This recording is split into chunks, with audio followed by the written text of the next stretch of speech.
podría aceptar a Armando, pero no me sale para aceptar, ¿eh?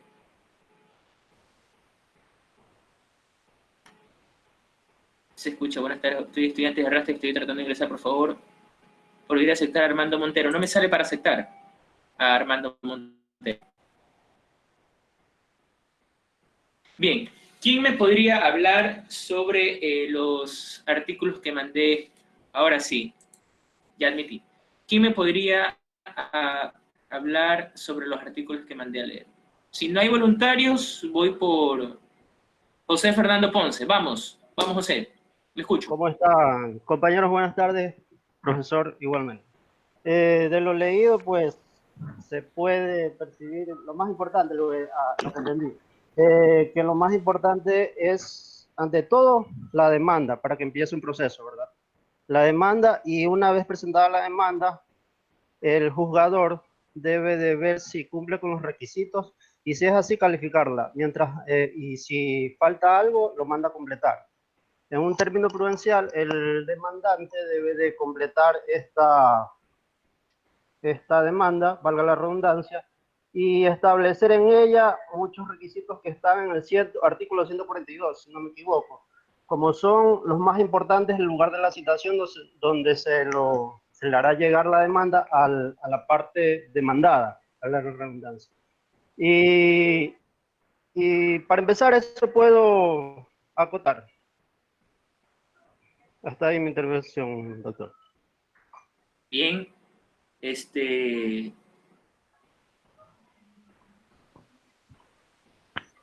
¿alguien más? Buenas tardes, abogado. Si me permite hablar. A ver, vamos. Lo que yo pude entender desde el artículo 1 hasta el 72, como mencionó mi compañero Ponce, sí, se inicia con la demanda, pero también debemos ver en qué ámbito, se trabaja con el COGEP, que sería en todas las actividades procesales, exceptuando la constitucional, electoral y penal, con observancia del debido proceso. También debemos ver que el juez debe ser neutral de acuerdo a los principios de la dirección del proceso, el principio de inmediación, el principio de que el proceso va a ser oral, entre otras cosas más. Inclusive podemos tomar en cuenta con la resolución 4 del 2020, en que se dice que va a haber una suspensión o plazos o términos de algunos procesos judiciales que no tengan que ver con infracciones flagrantes, y algunos funcionarios de la función judicial están realizando, de acuerdo al principio de inmediación, si no me equivoco, videoconferencias. Aparte de eso, si se inicia con la demanda y viene la citación, pero antes de la citación debemos ver si el juez es competente o no para iniciar el proceso. Eso es lo que puedo acotar de acuerdo a lo que yo leí también. Bien, gracias. Veo que algunos estudiantes están pidiendo la palabra, eso es positivo, eso me gusta. A ver, vamos. José Ponce ya habló, ¿verdad? Doris ya habló. Liliana Gómez. Vamos, Liliana, le escucho. ¿Qué tal? Buenas tardes, compañeros. Buenas tardes, profesor. Bueno, haciendo amplio y compartiendo lo que estaba diciendo Doris y mi compañero, una de las cosas más importantes y como dato importante del Código General de Proceso es que es un código que regula la actividad procesal en todas las materias. También como dato importante, y que sí lo mencionó Doris, es la competencia que debe tener el juez, puesto que este es quien dirige toda la audiencia. Dato importante también dentro del COGEP es la citación, y dentro de la citación una notificación que tiene que ser estar en el correo electrónico de la persona para que de este caso se entienda como citada. La citación debe ser personal, debe llegar al domicilio en este caso, el demandado, y habla de algunos métodos de citar, puesto que si no se encuentra el domicilio, si se desconoce el último domicilio de la persona, se lo puede citar, si no se conoce la dirección del demandado, se lo puede citar en el último domicilio. Y también existen otros casos de citación en caso de que la persona se encuentre viviendo en el extranjero. Y eso por el momento. Y todo el proceso será oral, y nada más. Gracias. Muy bien, gracias. A ver,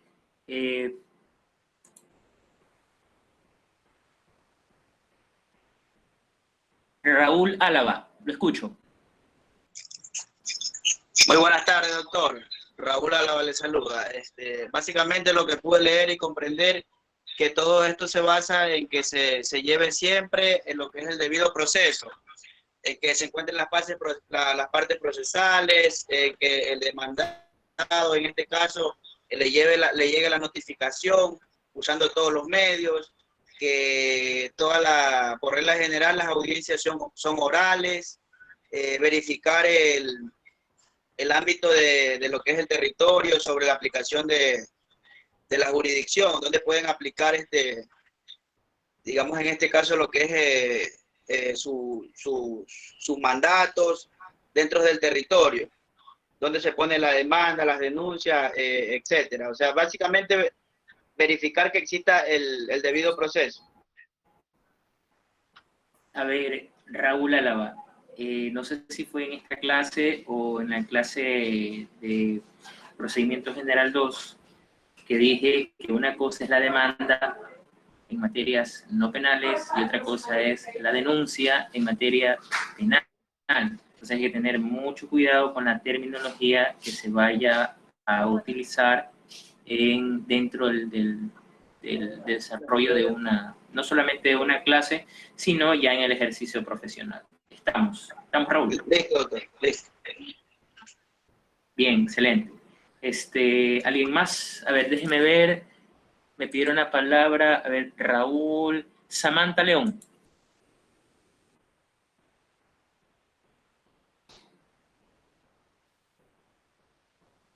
Sí, doctor, buenas tardes.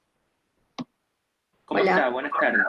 Bueno, lo que a mí me llamó la atención fue que primero, previo a presentar la demanda, hay que tener dos cosas primordiales. El territorio, la competencia del territorio y la especialidad, en este caso, el juzgador. También la capacidad de qué personas son capaces para ser demandados o demandantes. También da las excepciones en caso de los adolescentes que tienen que ir sus representantes, ya sea por curadurías, tutelas, entre otros. Y posterior también encontramos las formas de citaciones que encontramos diferentes. En caso que la persona se encuentre en el exterior, se tiene que hacer por el Ministerio del Interior correspondiente. Y también cuando sean aquí, puede ser por boletas o puede ser personalmente, que son las formas más factibles. Bien. A ver, Samantha León. Me pidió la palabra Yolanda Chancay. Buenas noches, abogado. Bueno, yo le voy a hablar sobre excedencia, en donde nos explica o nos dice que el lado juzgador deberá presentar su excusa, ya sea en el término de 2 días ante la autoridad competente. Ya, también que deberá presentar, a falta de su excusa, perdón, podrá presentar una demanda de recusación que obliga al al juzgador a apartarse del conocimiento de la causa. Ya, también sobre el lado del juzgador deberá presentar su excusa ante la autoridad competente cuando se encuentre en curso en alguna de las causas. También que todas estas deben ser orales, en público, tiene que ver con todas las materias, menos lo que sea con lo constitucional, penal, todo eso. Eso fue lo que Bien, muchas gracias, Yolanda. Muchas gracias, Yolanda. Melanie Salazar también me pidió la palabra.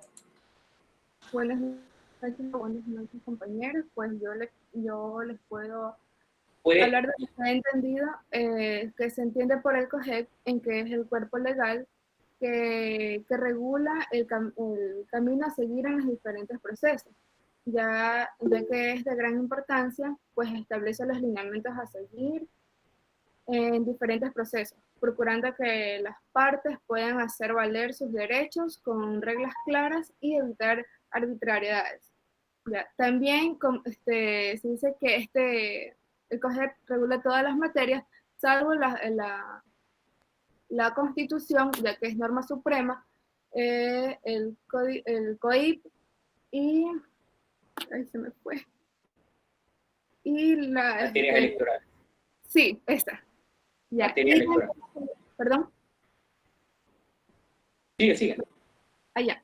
Y también estaba viendo unos seminarios que anteriormente había hecho también, en que según el artículo 169, el sistema procesal es un medio para la realización de la justicia, ya que las normas procesales que consagran los principios de esto serían la simplificación, uniformidad, eficacia, inmediación, celeridad y economía procesal, y que estas harán efectivas que se respete el debido proceso. Bien, está bien. Ya, y también que este código regula la actividad procesal en las materias de laboral, civil, contencioso administrativo, contencioso tributario, y lo que es familia, mujer, niñas y adolescencia. Hasta aquí mi intervención.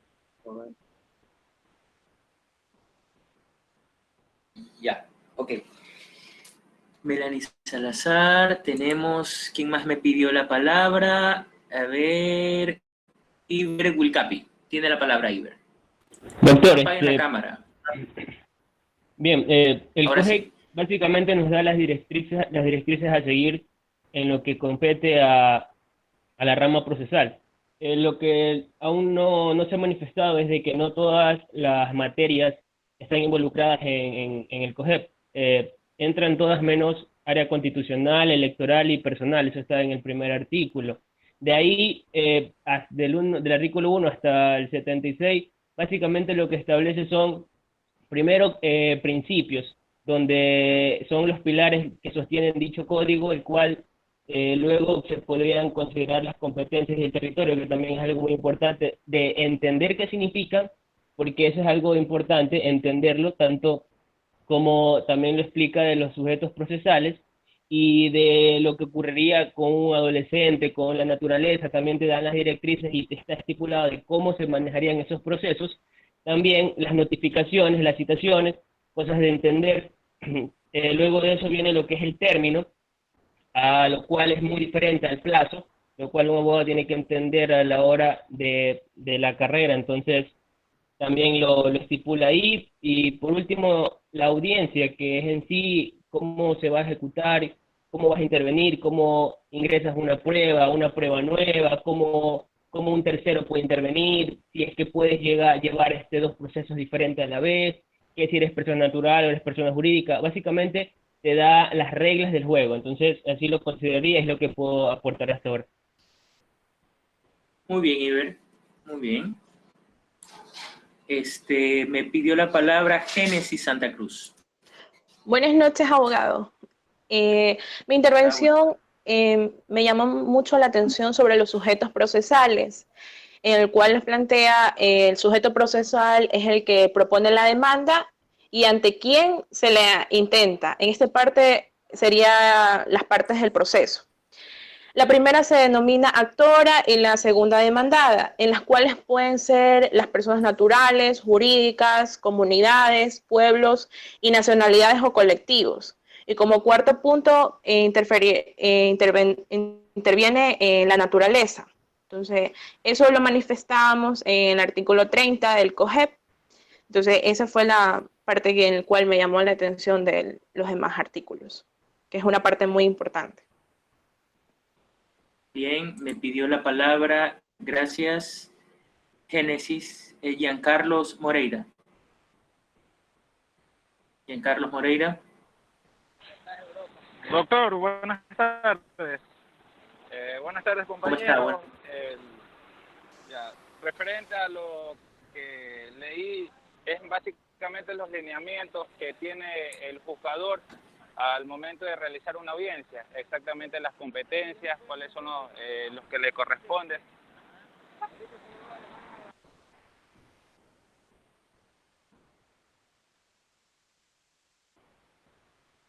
Se le fue el audio. Se le fue el audio. Tiene problemas con el audio. Tiene problemas con el audio. Ahí, ahora sí. Hola. Ahí ya tiene audio. Siga hablando. Ya. Sobre los lineamientos de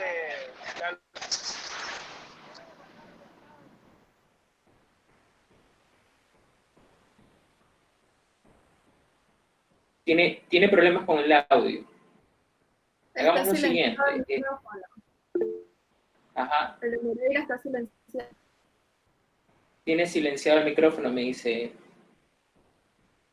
A ver, soluciones inconveniente. Hasta mientras vamos con Giancarlo. Soluciones el inconveniente, ¿no? Y luego me pide nuevamente la palabra. No hay ningún problema, yo se lo otorgo. Paulina Gómez. Buenas noches, profesor y compañeros. ¿Sí se me escucha? Sí, se le escucha. Bueno, lo que yo pude leer sobre los artículos del COFET es que regulan los principios que orientan el desarrollo del proceso judicial y de los procedimientos que tiene el Ecuador en sí. Específicamente manda a que en todas las actividades procesales, además de los principios constitucionales y los que menciona el mismo artículo 2, se aplicarán de forma oral en su versión de audiencia. ¿Qué más? También se va a dirigir más sobre el debido proceso que tienen los jueces, porque en este caso el juez es el juzgador y cumple una vital función porque, bueno, él es el que en sí da su palabra final en cuanto a un tribunal, porque, bueno, perdón, me puse nerviosa. Bueno, en sí, bueno, el juzgador es la parte principal de un tribunal. Y bueno, en cuanto a la oralidad, tenemos que saber que no va en todas las materias, no va sobre el derecho administrativo y tampoco tributario, como por ejemplo, como lo acaban de mencionar, y está en el COGEP, lo que es la demanda o la contestación de la demanda. ¿Está bien? Se le puso en silencio. No se le escucha. Perdón. Quisiera que me explique algo que sí no entendí muy bien, que es sobre el litis consorcio. Sí, no se preocupe, todo lo vamos a explicar en su momento. Listo, gracias. A ver, me pidió Ronnie Echanique. Buenas noches, abogado, compañeros. Sí, yo estuve leyendo lo que es el artículo 1 hasta el artículo 72 del COGEP, y me pareció muy interesante, en especial el artículo 30, que nos habla de lo que vienen a ser los sujetos procesales, en este caso que se le denominan las partes actoras, que viene a ser el demandante, y la contraparte que vendría a ser el demandado, ¿no es verdad? También en este caso hablaba de que pueden ser personas naturales como personas jurídicas. También algo que también habla bastante de lo que es el COGEP es que prácticamente el juez debe ser una persona totalmente parcial, no se puede guindar por ninguno de los dos lados. También estaba viendo algo que era muy interesante respecto a lo que son las citaciones, de que cuando una persona tiene 2 o más domicilios, automáticamente se le puede enviar la citación en cualquiera de los 3 domicilios, al menos que en la misma boleta, en la misma citación, indique un domicilio en general, o sea, en específico, pues no. Y bueno, y básicamente es eso lo que yo quería acotar. Bien, gracias. José Pinos. Abogado, buenas tardes, compañeros. Sí, profesor, estuve también leyendo lo que es el COGEP, tal y cual como usted lo indicó, y me salta una duda muy fuerte en lo que es la acumulación, en el capítulo 2, lo que habla de acumulación. Básicamente en el artículo 16 y 17, porque habla de la acumulación de penas, la acumulación de procesos, en qué momento se los puede dirimir o en qué momento se los puede se puede pedir la aplicación de este método. de acumulación. Me queda mucha duda en esto, me queda mucha duda y sí sería bueno que de pronto en el transcurso de la materia se lo pueda despejar de una manera mucho más fácil, con ejemplos, con prácticas, para mayor entendimiento. Ya, eso en cuanto a la duda, pero en lo demás no creo que haya tenido dudas. Lo escucho.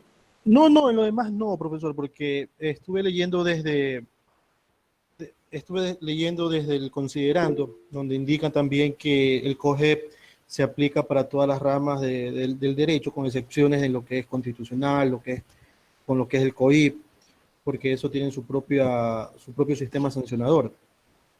Y bueno, y también por lo que es parte tributaria, parte administrativa, todo eso es lo que yo pude entender. Bien. Me pide la palabra Denise Cobo. Denise Cobo. Sí, doctor, ¿cómo está? Buenas, compañeros. ¿Se me escucha? Sí, se le escucha fuerte y claro. Ah, qué bueno. Doctor, referente a lo que nos mandó a leer, igual que todos mis compañeros, el Código Orgánico General de Procesos regula todas las actividades procesales, menos lo que es electoral, constitucional y penal. Me pareció súper interesante que nos da a conocer que el juez es el que dirige el proceso.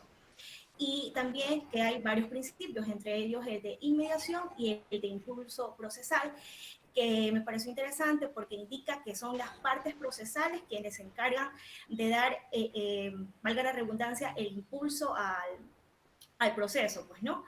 También sobre los sujetos procesales, que viene a ser la parte actora y la parte demandada, y sobre las citaciones, que hay varias formas de citaciones, que es a través de la citación personal, mediante boletas, por lo que pude leer de boletas, tienen que haber 3 boletas en diferentes días.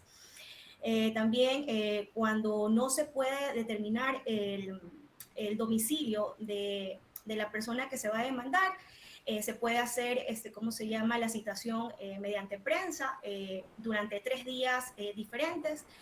Y también se puede hacer también mediante un medio La radio. de radio, exactamente. Algo más que me pareció interesante también fue sobre las procuraciones judiciales, que indica que la persona puede ser una procuración cuando no pueda asistir al proceso, y esta procuración se la da a un abogado. Eso es lo que puedo entender, doctor. Gracias. Muy bien, gracias.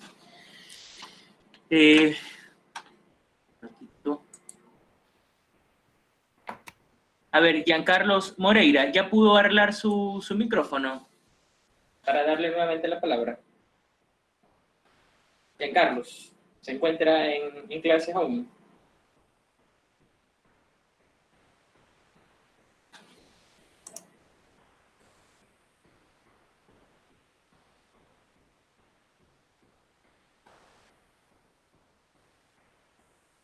No, parece que no está Giancarlos.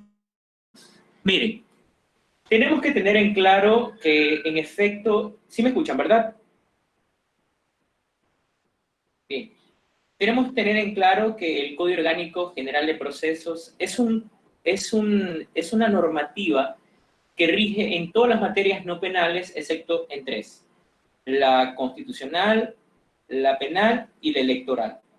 Pero no es una regla absoluta en cuanto, por ejemplo, a materia constitucional y en cuanto a materia penal. ¿Por qué digo que no es una regla absoluta?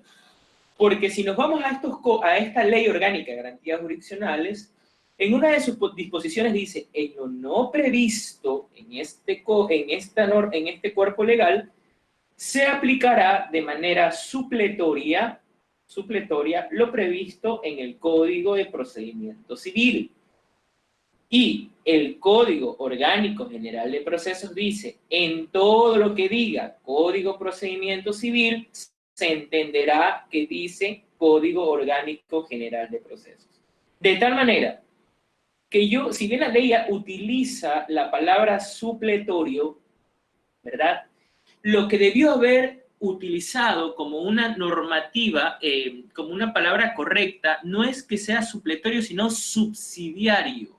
¿Cuál es la diferencia entre ser supletorio y ser subsidiario? Supletorio es aplicar en vez de. Y subsidiario es aplicar a falta de. De ahí que la palabra correcta debería ser que se aplique de manera subsidiaria, es decir, aquello en lo no previsto en ese cuerpo normativo, nos remitimos al Código Orgánico General de Procesos. Como por ejemplo, ¿cuál? Si el juzgador resuelve o emite un auto, o emite un auto de sustanciación, emite un auto definitivo, o emite una sentencia, ¿verdad? Un auto interlocutorio, que lo dice el Código Orgánico General de Procesos, los sujetos procesales pueden ejercer los recursos que establece, ¿dónde? El Código Orgánico General de Procesos. Estoy hablando en la excepcionalidad de la regla general. Recapitulando, tenemos claro que el Código Orgánico General de Procesos rige en todas las materias no penales, excepto en materia constitucional, penal y electoral. Hemos dicho que eso es una regla general, pero hay excepciones. ¿Por qué? Porque, por ejemplo, la misma Ley Orgánica de Garantías Jurisdiccionales dice que se puede aplicar de manera supletoria el Código Orgánico General de Procesos. Yo digo que debería haber dicho la normativa no utilizar la palabra supletoria, sino subsidiaria. ¿Por qué? Porque la palabra supletoria es aquella que se aplica en vez de. Es decir, ¿sabe qué? No aplique la ley orgánica, aplica el Código Orgánico General de Procesos. No. La subsidiariedad, en cambio, se aplica cuando existe la falta de, es decir, la falta de un procedimiento. ¿Dónde vamos a encontrar, por ejemplo, un recurso de revocatoria? En el Código Orgánico General de Procesos. Un recurso de aclaración, de ampliación, en el Código Orgánico General de Procesos. Debemos de tener en cuenta, de hecho, dentro del sílabus está que vamos a conocer los recursos, que, por ejemplo, cuando se trate de recursos horizontales, llámese revocatoria, cabe única y exclusivamente para autos de sustanciación. No cabe la revocatoria para autos interlocutorios ni para sentencias. La reforma sí cabe para autos de sustanciación. También podría solicitarse en cuanto a los autos interlocutorios, pero que no tengan fuerza de sentencia, ni las sentencias. En las sentencias, los únicos recursos horizontales que caben solamente son dos: la aclaración o la ampliación, que deben de ser interpuestos de manera conjunta o simplemente la cual ustedes escojan. Cuando amplío, evidentemente, porque no se me ha resuelto uno de los puntos controvertidos sobre los frutos, sobre algún interés, etc. Cuando pido la aclaración, cuando la resolución resulte ser oscura, es decir, no está clara. Pero no es que puedo pedir ahorita la aclaración, me resuelven la aclaración y luego puedo pedir la ampliación. No, señor. Si vas a utilizar, si tú consideras que tu resolución es incompleta, pide la ampliación. Y si tú consideras que a la vez es oscura, pide en ese mismo acto, en ese mismo recurso, la aclaración y la ampliación. Ahora, como estamos en un proceso oral, la aclaración y la ampliación de todas aquellas resoluciones adoptadas de manera oral se las debe de solicitar en ese mismo instante, de manera oral. Pero ¿qué pasa si es que no solicito aclaración o ampliación de manera oral? La puedo solicitar también por escrito, pero la regla general es que solicites de manera oral la aclaración, la ampliación. Pero no puedes de manera oral solicitar la aclaración y la ampliación, luego te llega por escrito la resolución y luego por escrito solicitar la aclaración y ampliación. No, porque ¿qué dice la normativa? Una vez que ha sido negado o aceptado ese recurso, así sea de manera oral, porque si se resuelve de manera oral y tú oralmente interpones una aclaración y ampliación, el juzgador está en la obligación de, en ese mismo acto procesal, o sea, de manera oral, aclararte o ampliarte los puntos los cuales tú le estás solicitando que se pronuncie. De ahí que, chicos, debemos de tener en claro algo. En todo proceso se aplican principios. En todo proceso se aplican principios. El Código Orgánico General de Procesos no es de excepción, toda vez que lo vemos, por ejemplo, en el artículo 2, que habla de principios rectores. Dice que se aplicarán, en todas las actividades procesales, se aplicarán los principios previstos en la Constitución de la República, en los instrumentos internacionales de derechos humanos, en el Código Orgánico de la Función Judicial y los desarrollados en el COGEP. Vamos viendo. ¿Qué principios se reconocen en el Código, en la Constitución? Tenemos varios principios. Tenemos, uno de los principios es la inmediación. ¿Qué es la inmediación? Es un principio que permite al juzgador tener contacto directo con los sujetos procesales y con el objeto del proceso. De ahí que encontramos dos tipos de inmediación, dos tipos de clasificación, o dos clases de inmediación. La inmediación subjetiva y la inmediación objetiva. La inmediación subjetiva se refiere a los sujetos procesales con el juez. Y la inmediación objetiva se refiere al acceso, ¿verdad?, que tiene el juez con el objeto del proceso. Por eso es que, por ejemplo, la inmediación no solamente se materializa de manera física, sino también de manera virtual, a través de los medios telemáticos. Ejemplo, ahorita en una clase virtual, como ustedes conocen, estamos en un estado de excepción donde la función judicial ha adoptado que se realicen audiencias telemáticas utilizando los medios informáticos. Audiencias que se dan de manera directa. Ustedes me ven, ustedes me escuchan, yo los escucho y ustedes me ven. Esa es la inmediación. Si ustedes quieren presentar algún medio de prueba, practicar un medio de prueba, estamos hablando de una inmediación objetiva. Me preguntan, oiga, ¿y cómo yo puedo presentar un medio de prueba a través de una audiencia? Fácil, a través de un correo electrónico. De ahí que se debe de digitalizar los medios de prueba y vía correo electrónico, poner en consideración al otro sujeto procesal para que pueda analizar ese documento. De ahí que, teniendo en cuenta que se debe, si voy a digitalizar un documento, necesito una firma electrónica. De lo contrario, ese documento, por las necesidades en las cuales nos encontramos, ese documento no podría tener o surgir un efecto jurídico pleno. ¿Por qué? Porque se lo consideraría un documento simple. Ronnie, ¿me está escuchando? Ronnie Echanique. Sí, estoy escuchando. Ya, es que veo como que se paralizó la pantalla. Es que, disculpe, Bien, es que tengo el internet un poco lento, entonces se distorsiona un poco. Ya, ok. Pero sí me están escuchando, ¿no? Sí, le estoy escuchando. Bien, gracias. Otro de los principios es la contradicción. ¿Qué es la contradicción?